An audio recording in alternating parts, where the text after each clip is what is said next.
नमस्ते।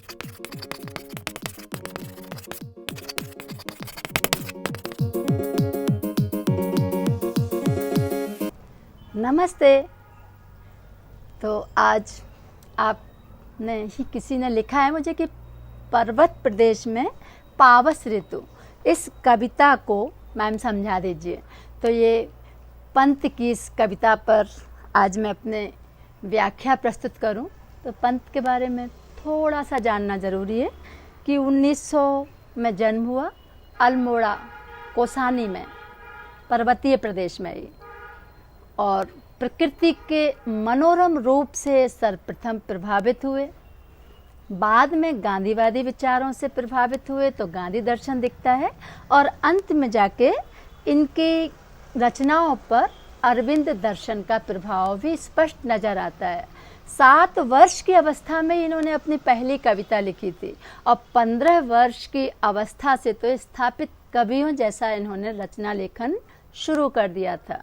ज्ञानपीठ पुरस्कार और कई पुरस्कारों से नवाजित पंत छायावादी युग के स्तंभ कवियों में से एक हैं।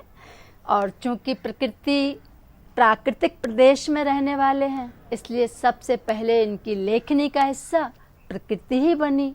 तो प्रस्तुत कविता में इन्होंने बहुत सुंदर तरीके से पर्वत प्रदेश में पावस का अर्थ है वर्षा ऋतु।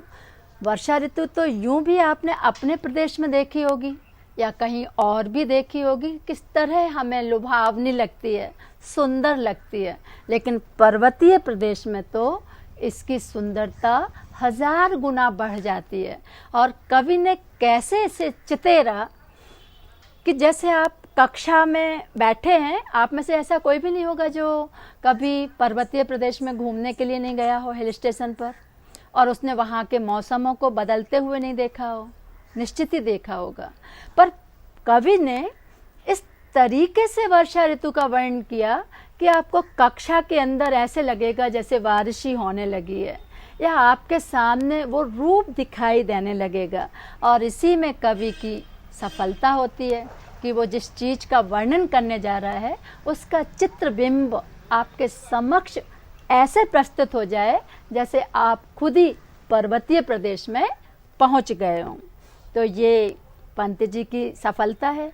प्रस्तुत कविता में उन्होंने तत्सम शब्दों का प्रयोग किया है। तत्सम शब्द का अर्थ होता है संस्कृत निष्ठ भाषा, शुद्ध संस्कृत शब्दों का प्रयोग किया है, इसलिए अर्थ जानना ज़्यादा ज़रूरी हो जाएगा। और इन्होंने बहुत सारे अलंकारों का बहुत सुंदर तरीके से प्रयोग किया है। पूरी कविता में मानवीकरण है। मानवीकरण अर्थात पर्सोनिफिकेशन, जहाँ किसी अजीब और जड़ चीज़ को चेतन जैसा बना दिया जाए, वहाँ मानवीकरण अलंकार होता है। जैसे गद्य में आप आत्मकथात्मक शैली में जब लिखते हैं ना कि मैं पंखा हूँ या मैं पेड़ हूँ, तो आप वो सुख दुख भी उसमें प्रकट करने लगते हैं। तो ऐसे ही मनुष्य जैसे भावनाओं को जब प्रकट कविता में किया जाए तो वो मानवीकरण अलंकार होता है। और चित्रात्मक शैली है। चित्रात्मक का अर्थ होता है कि वो ऐसा वर्णन किया जाए कि वो चित्र आपके समक्ष उपस्थित हो जाए। तो मैं कविता प्रारंभ करूं पर्वतीय प्रदेश के बारे में। इसके पूर्व मुझे एक घटना याद आ रही है। कुछ वर्ष पहले जब हम लोग ऑन रोड कार से मसूरी घूमने गए, तो मसूरी में माल रोड पर फुटपाथ पर कार से गए थे, चूँकि तो बड़ी गुनगुनी सी धूप और अच्छा सा मौसम था। लेकिन जैसे ही हम लोग सड़क पर टहल रहे थे, और जैसे कि महिलाओं की आदत होती है कि मार्केट में टटोल रहे थे चीज़ों को कि उसका रेट क्या है, ये कितने का भैया वूलन, ये कितने का शॉल। तो एक शॉल की कीमत दुकान वाले ने बताई कि ये 150 का है। उस समय सस्ते का ज़माना था। बस 2-4 दुकान ही हम आगे बढ़े होंगे कि अचानक बादल छा गए और अचानक घनघोर वर्षा होने लगी, मूसलाधार बारिश होने लगी। और हम लोगों ने बारिश से बचने के लिए एक शॉप का सहारा लिया। अंदर शॉप के आगे अंदर चले गए, वहाँ देखा कि वहाँ भी वही शॉल है। उस शॉल की कीमत हमने वापस पूछी, वही शॉल जो फुटपाथ पर था 150 का। भैया से पूछा बोलते ये 400 का है। हमने कहा भैया 4 दुकान पीछे ही इसी शॉल की कीमत 150 थी और आप 400 रुपये बता रहे हैं। तो वो दुकान वाले बोलते कि मैडम, बॉम्बे का फैशन और पहाड़ों का मौसम कब बदल जाए कोई कह नहीं सकता, और मौसम बदल गया और अब आपकी आवश्यकता बदल गई। अब आपको शॉल ज़रूरी है और अब इसकी कीमत 150 से 400 रुपये है। तो उस दिन की ये बात मुझे आज याद आ रही है कि पहाड़ों का मौसम कैसे क्षण क्षण बदलता है, और इसी क्षण क्षण बदलने को कैसे सुमित्रा नंदन पंत ने अपनी कविता में बांधा है, मैं व्याख्या करना शुरू करती हूँ। तो कविता है, पावस ऋतु पर्वत प्रदेश, पल पल परिवर्तित प्रकृति वेश। अब इधर ध्यान रखना, तत्सम शब्द हैं। पावस ऋतु अर्थात वर्षा ऋतु, पर्वत प्रदेश पर्वतीय प्रदेश है, पल पल हर क्षण परिवर्तित बदलती जा रही है, प्रकृति वेश माने अपना रूप। तो वर्षा ऋतु है, पर्वतीय प्रदेश है, हर क्षण प्रकृति अपना रूप बदलती जा रही है। इधर आपको ध्यान रखना है कि कवि ने अलंकारों का प्रयोग किया है, और अलंकारों के लिए अगर आप हमारे अलंकार पर बने 2 वीडियो हैं वो अच्छी तरह देख लोगे तो आप किसी भी कविता को पढ़ते समय स्वयं अलंकार निकालना और पहचानना समझ जाओगे, और बाएं हाथ का खेल हो जाएगा ये आपको। फिलहाल संक्षेप में जो अलंकार इस कविता में आएंगे मैं उस पर आपका ध्यान दिलाऊंगी। तो पल पल पुनरुक्ति प्रकाश अलंकार है, क्योंकि शब्दों की पुनरावृत्ति की गई। पर्वत प्रदेश पा अक्षर की आवृत्ति होने से अनुप्रास अलंकार हो गया। प्रदेश वेश अंत्यानुप्रास हो गया। तो अगर आप अलंकार देख लोगे तो आपको बहुत मजा आएगा किसी भी कविता को पढ़ने में। मेखलाकार पर्वत अपार, मेखलाकार माने होता है गोलाकार। गोलाकार आप अपने सामने पर्वतीय प्रदेश लाएं और देखें कि जो हिमालयाज की जो श्रृंखला है वो पूरे गोल, मेखला अर्थात जो कमरबंद होता, किसी महिला की करधनी होती, तो करधनी जिस तरह कमर के चारों ओर घेरे में पहनी जाती है, वैसे ही वो पर्वतीय श्रृंखला उस प्रदेश को गोल घेरे हुए हैं। तो मेखलाकार गोल घेरा बनाया हुआ है। पर्वत अपार, अपार माने अनलिमिटेड, असीमित, जहाँ तक आप देखोगे वहाँ तक आपको पर्वत ही पर्वत दिखाई देंगे। अपने सहस्त्र दृग सुमन फाड़। अब पर्वतों पर चूंकि वर्षा ऋतु है तो वर्षा ऋतु में तो चारों ओर यूं भी हरियाली होती है। अब पर्वत पर क्या है वो कभी बताने जा रहा कि ऐसे लग रहा है कि सहस्त्र माने हजारों, दृग माने होता है नेत्र, सुमन माने होता है पुष्प। इधर चूंकि डैश छोटा सा योजक चिन्ह लगा है शब्द युग्म के रूप में, तो दृग सुमन ये रूपक अलंकार का चिन्ह होता है कि अपने पुष्प रूपी नेत्रों से, सुमन माने पुष्प फूल, पुष्प रूपी नेत्रों से, फाड़ माने आँखों को फैलाकर। जब हम किसी की सुंदरता पर मुग्ध होते हैं तो हमारी आंखें थोड़ा बड़ा आकार ले लेती हैं। कवि ने फिर मानवीकरण जैसा प्रयोग किया इधर कि पर्वत को उन्होंने मनुष्य जैसा बना दिया। आप देखते हैं कि आप टीन एज में जब प्रवेश किए 9th क्लास में, मैं देखती हूँ बच्चों को जब शुरुआत होती है कि वो किस तरह वॉशरूम जाने के बहाने अपना ही चेहरा बार बार देखने लगते हैं, और कैसे आपके बैग में कंघा, क्रीम निकलना शुरू हो जाती है, क्योंकि आप अपने ही रूप पर मुग्ध होना शुरू हो जाते। इसे कहते हैं आत्ममुग्ध होना, अपने ही सौंदर्य पर मुग्ध होना।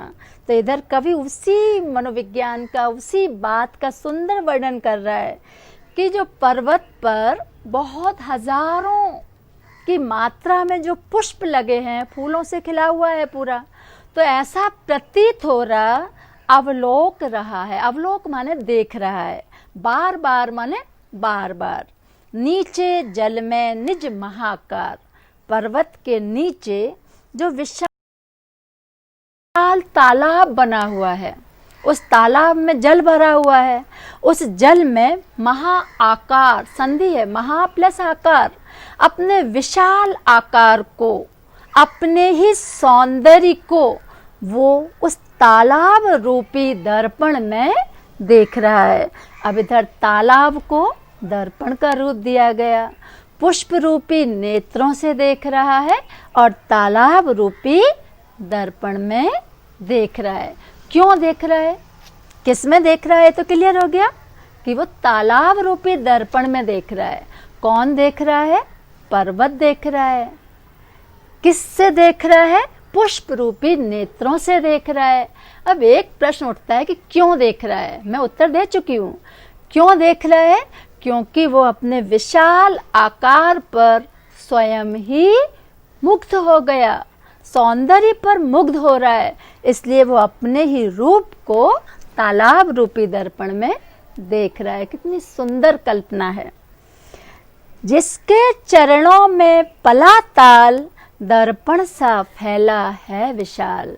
कवि कहता है कि उसके चरणों में, चरण तो किसी नारी के हो सकते हैं, पुरुष के हो सकते हैं, लेकिन इधर चरण किसके हैं, पर्वत के नीचे चरणों में पला ताल, वो तालाब स्थित है और दर्पण की तरह फैला हुआ है।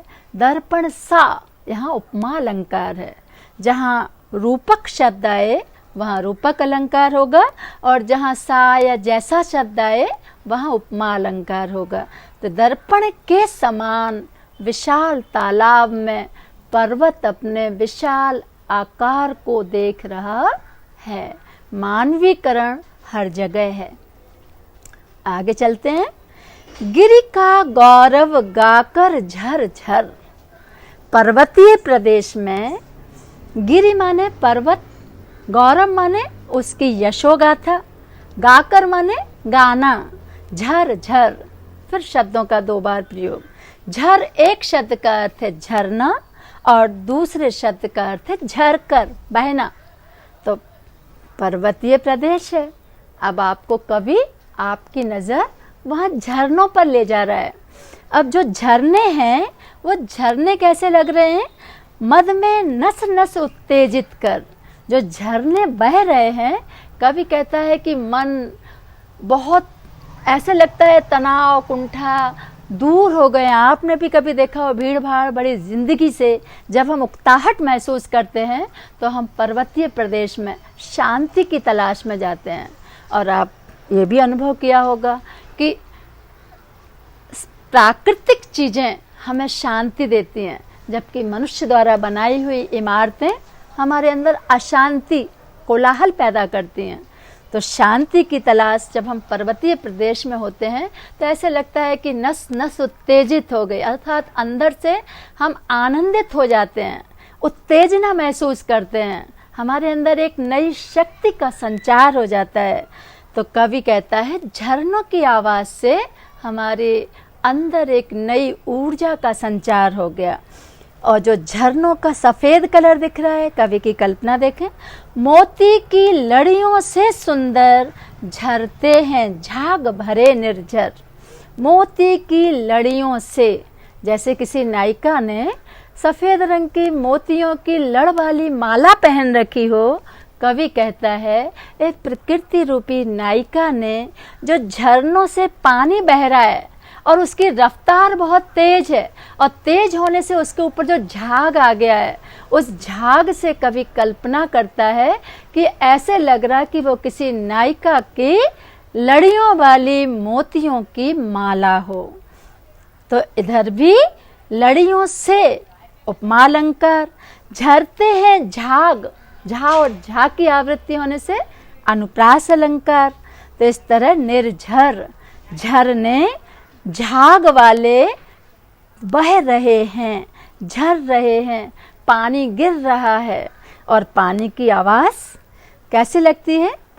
गिरिवर के उर्स, गिरि का गौरव गाकर ऐसा प्रतीत हो रहा है कि ये झरनों की आवाज़ इस गिरि प्रदेश की, इस पर्वतीय प्रदेश की सुंदरता का बखान कर रही हो, यशोगाथा को गा रही हो। क्या कल्पना की है। गिरिवर के उर से उठ उठ कर, कभी अगली पंक्तियों में कहता है कि पर्वत के उर माने होता है हृदय, दिल। हृदय से उठ उठ कर उच्च आकांक्षाओं से तरुवर, जो शाल, जो वृक्ष लगे हुए हैं, वो वृक्ष ऐसा प्रतीत हो रहा है कि हैं झांक रहे नीरव नभ पर। नीरव माने शांत, नभ माने आकाश। शांत आकाश की ओर टकटकी लगा के देख रहे हैं। अनिमेष, अनिमेष का अर्थ होता है बिना पलक झपकाए। अटल, अटल का अर्थ होता है स्थिर रहकर, कुछ चिंता पर। लेकिन ऐसा प्रतीत होता है कि कुछ चिंतित हैं। अब आप मेरी बात ध्यान से सुने, कवि की कल्पना और मेरी आप अपने आप के अनुभव से जोड़ें कि जब आप कक्षा में परीक्षा दे रहे हो या परीक्षा हॉल में बैठे हो और आप किसी प्रश्न में उलझे हो, तो आप कुछ चिंतित से होते हैं या सोचते हैं, तो आप ऐसे सीन बना लेते हैं, या फिर टेंशन हो, तनाव हो, तो हम ऐसे बैठ जाते हैं। कवि इसी का कल्पना करता है कि जो वृक्ष उधर हैं वो ऐसा प्रतीत हो रहा है कि मानो मनुष्य की उच्च आकांक्षाएं हैं। महत्वाकांक्षी मनुष्य अपनी आकांक्षाओं में जिस तरह कुछ चिंतित सा हो जाता है, बिल्कुल ऐसा ही जो वृक्ष हैं वो नीरव आकाश की ओर चिंतित से देख रहे हैं। इधर मानवीकरण, अलंकार की पराकाष्ठा, बहुत सुंदर रूप दिया है पंत जी ने। अनिमेष, अटल, बिना पलक झपकाए, बिना हिले, टकटकी लगा के एक ही विषय में सोच रहे हैं, कुछ चिंतित हैं, बहुत सुंदर तरीके से। उड़ गया अचानक लोभ उधर, फड़का अपार पारद के पर। अब कभी आपका ध्यान फिर बदलते हुए वेश की ओर ले जाते हैं। पल पल जो प्रकृति अपना वेश बदल रही है, आपको फिर दिखाते हैं। जो अभी मैंने बात की थी कि थोड़ी गुनगुनी धूप होती है तो अचानक धुआंधार बारिश होने लगती है, तो कवि कहता है अरे उड़ गया अचानक। अचानक ऐसा प्रतीत होता है कि मानो बादल, जो घनघोर घटाएं छा गई हैं, जो बहुत बादल छा गए हैं, बिल्कुल ऐसा प्रतीत होता है कि मानो बादल अब उड़ गए हैं, अर्थात धुआंधार बारिश होने लगी है। फड़का अपार पारद के पर, और बादलों के जो ऐसा लग रहा था कि पेड़ों को झंक लिया है, पूरा ढाक दिया है बादलों ने, और बिजली अचानक चमकती है, तो कवि को ऐसा प्रतीत होता कि मानो कोई पक्षी पंख फड़फड़ा के अचानक उड़ गया हो। बहुत सुंदर तरीके से कवि ये कल्पना कर रहा है कि पहाड़ के पंख हैं और अचानक ये पक्षी है जैसे, और अचानक अपने भूरे चमकीले पंखों के साथ उड़ गया। और रह क्या गया शेष? रव शेष रह गए हैं निर्झर, और केवल झरनों की आवाज ही शेष रह जाती है टूट पड़ा भू पर अंबर। है टूट पड़ा माने आक्रमण कर दिया है, भू माने पृथ्वी पर, अंबर माने आकाश ने। बादलों ने पृथ्वी पर आक्रमण कर दिया है, जैसे कोई छोटी सेना हो और जो बिना तैयारी के खड़ी हो, और कोई अचानक बड़ी सेना वाला भी एकदम अचानक आक्रमण कर दे, जो स्थिति होगी बिल्कुल उसी स्थिति का वर्णन कवि इधर करने जा रहा है कि धंस गए धरा में सभय शाल। अब ऐसा जब अचानक बारिश होने लगती है, सारी चीज़ें जो दृश्य दिखाई दे रहा था वो ढक जाता है, और केवल बारिश धुआंधार मूसलाधार दिखाई देती है, तो कवि कहता ऐसा प्रतीत होता कि जो शाल के लंबे लंबे वृक्ष थे वो डर के मारे धरती में धंस गए हैं। जैसे कोई सेना की टुकड़ी बिना तैयारी की हो तो वो इधर उधर भाग जाएगी, ऐसे ही सब भय के कारण शाल के वृक्ष धरती में धंस गए हैं। उठ रहा धुआं, और तालाब से धुआं उठता दिखाई दे रहा है। जो धुआं दिखाई दे रहा है सारी जगह, ऐसा प्रतीत हो रहा मानो तालाब ही जल गया हो। कवि की कल्पना बहुत सुंदर है। ऐसा प्रतीत हो रहा है, केवल हुआ नहीं है, ऐसा प्रतीत हो रहा है। और जहाँ ऐसा प्रतीत हो और जहाँ मानो शब्द आ जाए व्याख्या करने में, वहाँ होता है उत्प्रेक्षा अलंकार। तो कवि ने उत्प्रेक्षा अलंकार का भी बहुत खूबसूरती से प्रयोग किया है कि ऐसा प्रतीत हो रहा मानो तालाब में ही आग लग गई हो। यूं जलदयान, यूं जलदयान माने बादल रूपी विमान में विचर विचर, पुनरुक्ति प्रकाश, घूम घूम कर, विचर का अर्थ है घूमना, भ्रमण करना। इंद्र खेलता इंद्रजाल, जल के देवता कौन है? इंद्र। और कभी फिर कल्पना कर रहा है कि एक पूरा जाल जो प्रकृति अपना पल पल परिवर्तन कर रही है रूप में, वो किसका फैलाया हुआ जाल है? इंद्र का। इंद्र ही अपने हाथ में रिमोट लिए हुए है और इंद्र ही हर क्षण प्रकृति के रूप बदलता जा रहा है। तो इस तरह इंद्र ही स्वयं बादल रूपी विमान में बैठकर सारे प्रकृति का रूप देख रहा है, आनंद उठा रहा है, और ये सारी चीजें इंद्र की करी धरी है। ऐसा प्रतीत होता मानो ये इंद्र की ही जादूगरी है। तो ये आपकी कविता थी। कविता कठिन थी, पर मैंने व्याख्या करके कोशिश की है कि आपको आसान लगे।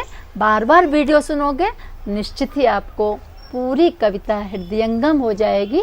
और भी अच्छे तरह से जानने के लिए मेरी तरफ से जब भी समय मिले प्राकृतिक प्रदेश में घूमने जाइए और वहाँ का नज़ारा स्वयं अपनी आँखों से देखिए।